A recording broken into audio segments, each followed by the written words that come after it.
O Senhor ama seu povo de verdade. Salmo 149. Um bom dia. Desejo a você uma excelente segunda-feira e semana e que possamos permanecer na paz de nosso Senhor Jesus Cristo. Em nome do Pai, do Filho e do Espírito Santo. Amém. Recorramos sempre à poderosa intercessão de Maria Santíssima, nossa Mãe, e de São José, o Justo. E na primeira leitura de hoje, da primeira carta de São Paulo aos Tessalonicenses, capítulo 1, dos versículos 1 ao 5 e 8 ao 10. É interessante analisarmos um rápido contexto. Por qual motivo essa carta é considerada?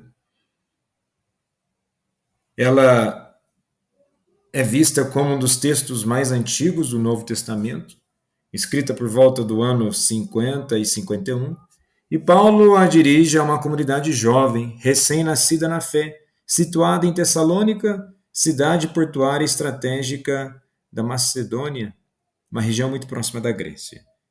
E esse contexto é essencial. Eles viviam sob perseguição e pressão cultural.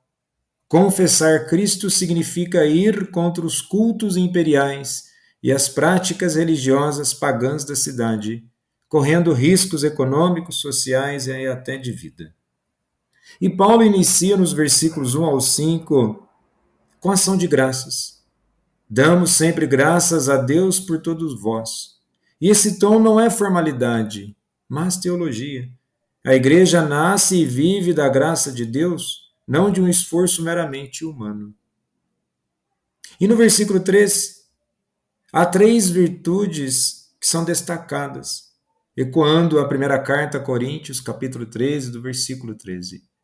Ele fala da fé, que em grego pistis, que é ativa em obras, a caridade agape, operosa no trabalho, e a esperança elpis, constante na perseverança. E essas virtudes estruturam a vida cristã. A fé gera a ação, a caridade move ao serviço e a esperança sustenta a perseverança. E devemos ficar atento a essas dimensões das três virtudes, pois sem elas pode ocorrer um esvaziamento da nossa vida espiritual e da prática cristã. No versículo 4, Paulo fala de um ser escolhidos por Deus, ecologia, recordando a eleição gratuita. Mas a eleição gratuita não se trata simplesmente de acharmos que está tudo bem. É preciso verdadeiramente assumirmos a nossa fé. E no versículo 5 ele diz que o evangelho não é só palavra, mas poder, dinamis, e o Espírito Santo em plena convicção, mostrando que a evangelização é obra de Deus. E podemos refletir para os dias de hoje, em tempos de fé superficial ou intimista, Paulo nos recorda que a verdadeira fé se expressa em ações concretas. Serviço, perdão, cuidado com os pobres, testemunho público, ou seja, em tudo aquilo que ocorre a manifestação da vida humana, deve ocorrer o testemunho da fé. E o apelo paulino é profético para nós. Abandonar os ídolos modernos, o consumismo, o hedonismo, que tem muito a ver com o prazer, ideologias para aderir ao Deus vivo.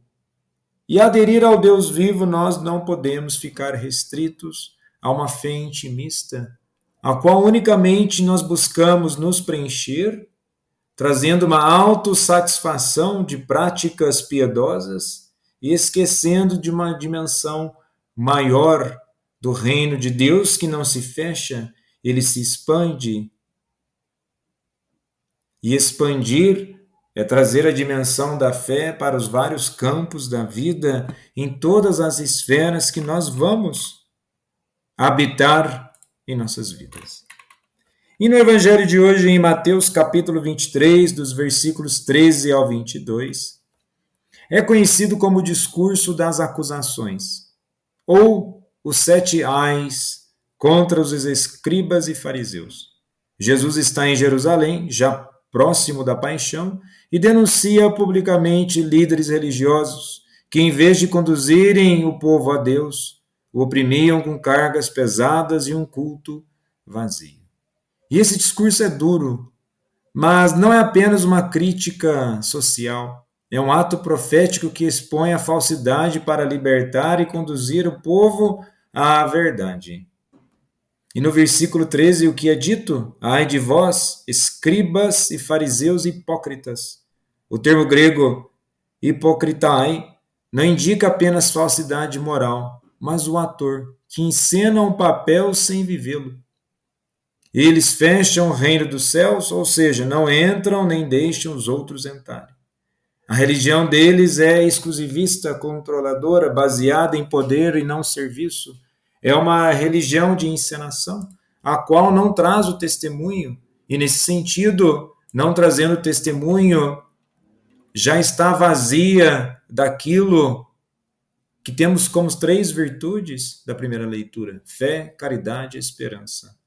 Novamente, se nós não tivermos na nossa espiritualidade, na nossa prática de vida, essas 3 dimensões, nós corremos o sério risco de esvaziarmos o que nós estamos fazendo. E é interessante que nos versículos 16 a 22, Jesus critica os juramentos casuísticos que os fariseus criaram para graduar a força dos votos feitos no templo, criando uma hierarquia artificial. O juramento pelo ouro do templo, o juramento pelo templo, o juramento pelo presente sobre o altar, o juramento pelo altar.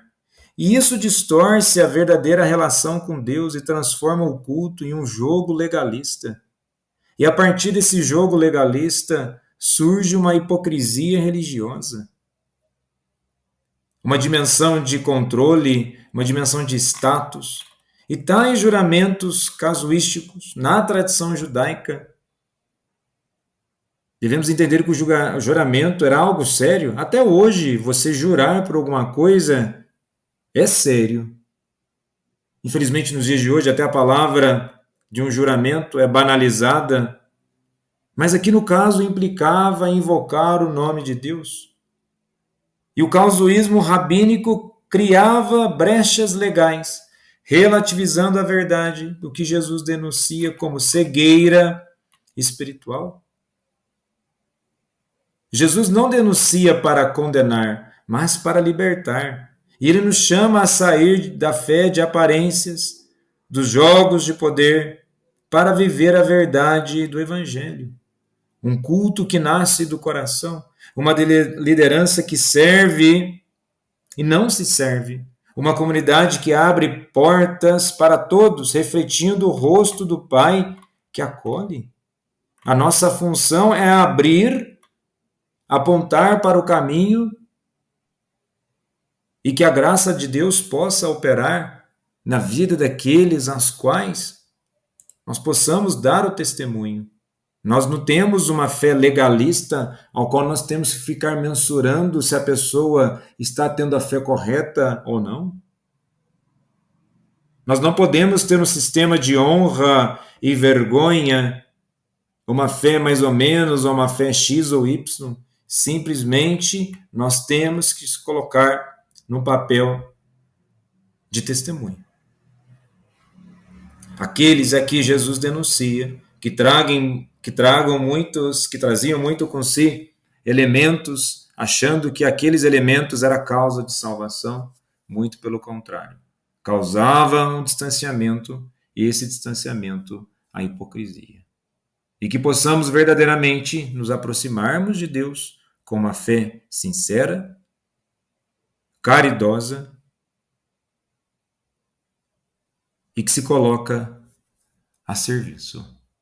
Jesus, manso e humilde de coração, fazei nosso coração semelhante ao vosso.